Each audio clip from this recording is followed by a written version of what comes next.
Bonjour les amis, on est avec un visage que vous connaissez, que vous allez découvrir, c'est le visage d'Isabelle du Château. Bonjour Isabelle. Bonjour Chouchou. Alors c'est Notre Bon Droit, rappelle-nous ce que c'est. Alors Notre Bon Droit, c'est une ASBL que j'ai cofondée pour défendre nos droits et nos intérêts face à la gestion de la Covid-19 et ses suites. Notre Bon Droit, c'est aussi le vôtre. Hein. Donc on va parler de gabegie financière. J'ai mis les couleurs belges, mais je vais les enlever. Parce que je ne suis pas très fier de notre pays. On dépense trop d'argent. Je rappelle qu'un euro sur deux que nous gagnons va à l'État. On devrait s'y intéresser. Hein. Tout à fait. C'est ça qui est formidable avec l'argent public. C'est comme un open bar qui est financé par les contribuables, mais qui est réservé à certains VIP. On pourrait parler de tous ces grands projets publics-privés qui nous coûtent des millions, voire des milliards, et dont les résultats sont malheureusement pas à la hauteur de ce qui a été dépensé. On pourrait parler de la gare de Mons. La gare de Mons, le monstre du Loch Ness. Hein. Oui, ça a été le monstre du Loch Ness pendant presque 20 ans, puisque le concours a été lancé en 2006, elle a été inaugurée en 2025, 2024. 480 millions d'euros.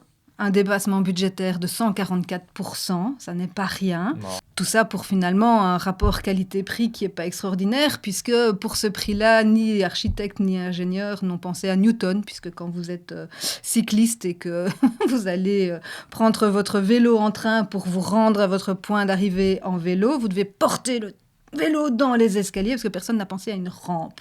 Pour 480 millions d'euros, ils auraient pu penser à une rampe quand même. Même les petits abris d'autobus sont très jolis, mais ils sont trop... Donc tout le monde est trempé. Comme il pleut accessoirement de temps en temps en Belgique, c'est un problème. Mais c'est rare, hein.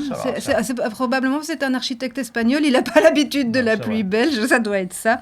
Et donc, le tram de Liège, lui, nous était annoncé fin des travaux pour 2022. Nous sommes en 2025 pour pas 144 milliards quand même, pour 1,3 milliard, il roule à vide, parce qu'il faut encore faire des tests. Et puis ils ont décidé d'arrêter d'aller plus loin. Ils ont décidé d'arrêter plus loin, alors qu'on a payé les travaux pour aller plus loin. Donc tout ça a été payé par l'argent du contribuable, et on ne sait pas trop pourquoi, mais bon, l'important, c'est que nos politiciens puissent avoir de belles photos pour leur campagne électorale. Et le ruban à couper.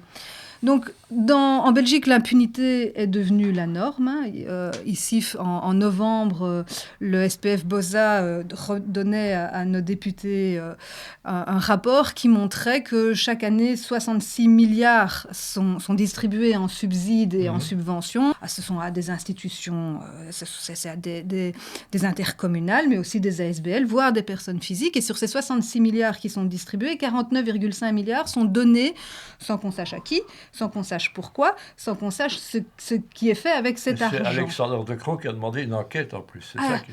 Donc se dire à un moment, c'est l'arroseur arrosé. Quoi. C'est l'arroseur arrosé. Et donc en gros, en Belgique, on gère l'argent du contribuable un peu comme un ado le ferait avec sa première carte de banque quand il est en pleine crise existentielle et qu'il est prêt à changer sa garde-robe tous les 15 jours. Sûr. C'est du vécu pour le moment.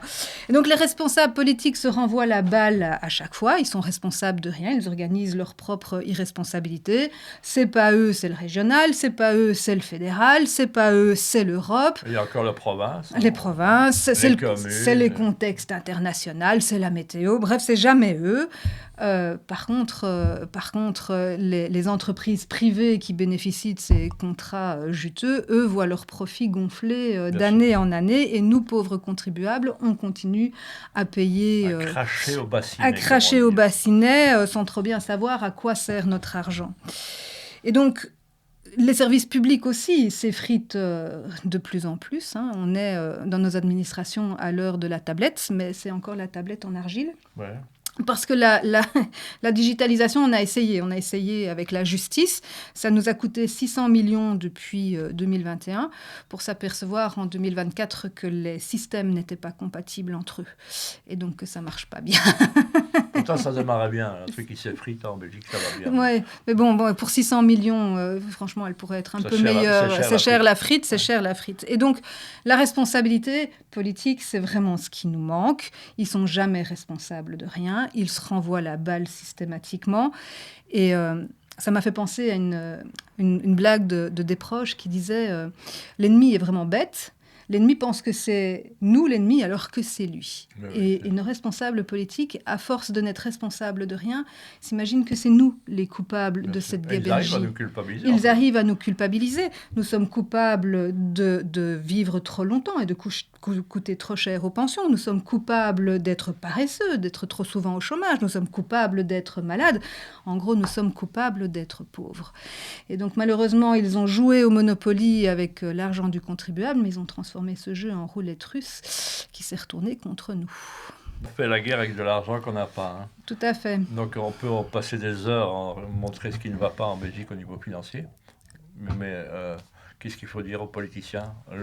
L'euro qu'on dépense chacun, on a envie d'avoir un peu de respect. Un peu de respect et un retour sur investissement, surtout avec des services publics qui fonctionnent. Donc ça veut dire qu'il faudrait coter les ministères en fonction d'objectifs clairs.